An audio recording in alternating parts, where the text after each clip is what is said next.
তার নাকে এবং চোখের এখানে আঘাত হয়েছে, অবস্থায় আছেন। তো ডাক্তাররা একটু পরে তাকে আইসিইউতে নিবেন ফার্দার অবজারভেশনের জন্য। আরো কিছু টেস্ট আছে, সেই টেস্টগুলো করবেন। তার উপরে আঘাত খুবই ন্যাক্কারজনক একটা ঘটনা, আমরা এটা নিন্দা করি। আমরা এই পুরো জিনিসটা আমরা ইনভেস্টিগেট করব। আমি কথা বলছি, আপনার উপস্থিতিতে আমার 2 মিনিট কথা আছে, আপনি থাকেন কাইন্ডলি।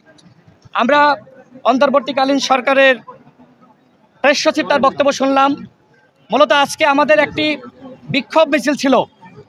আওয়ামী লীগকে নিষিদ্ধ করা হয়েছে, ঠিক একইভাবে জাতীয় পার্টি সহ 14 দলের দোসর তাদেরকেও নিষিদ্ধের দাবি আমরা দীর্ঘ সময় জানিয়ে আসছি।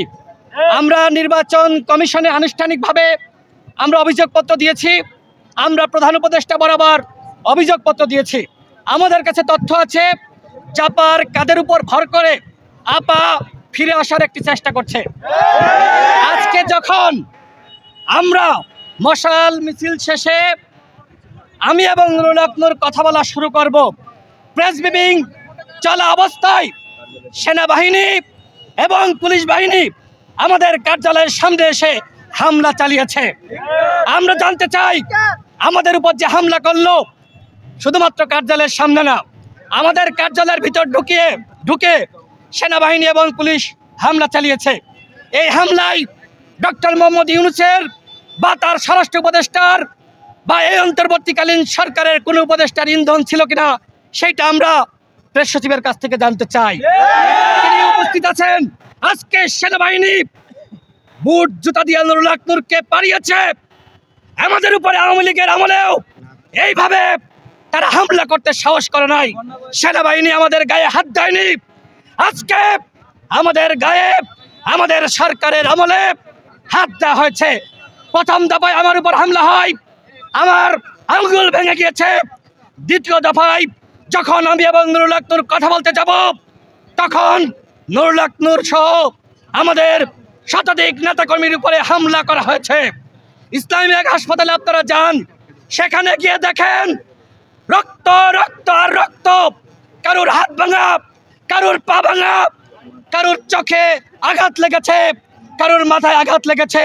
এই যে সেনাবাহিনী এবং পুলিশ আমাদের উপর হামলা করলো, এই হামলার সাথে যারা জড়িত তাদের বিষয়ে সরকারের পদক্ষেপ কি সেইটা আপনারা শফিক ভাইয়ের কাছ থেকে এখন শুনুন, আমরাও তার কাছ থেকে জানতে চাই।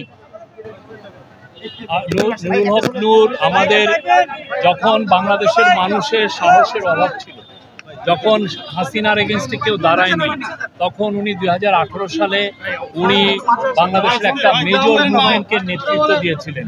সেই এন্টি কোটা মুভমেন্টের উনি নেতৃত্ব দিয়েছিলেন।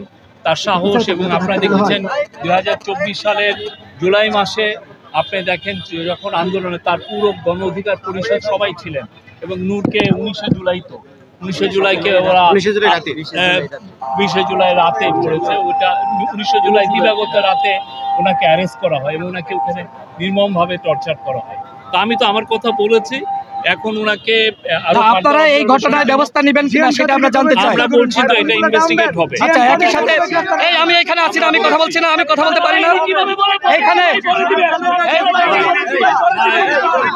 এই তুমি থামো, এই কথা বলছি না। আমরা জানতে চাই জাতীয় পার্টি আচ্ছা, এখন অন্তর্বর্তীকালীন সরকারের আইন উপদেষ্টা, এই থামো, অন্তর্বর্তীকালীন সরকারের আইন উপদেষ্টা তিনি আসতেছেন। আমরা এখন শুরু করবো। আচ্ছা, আমাদের দলের সংবাদ শুনুন।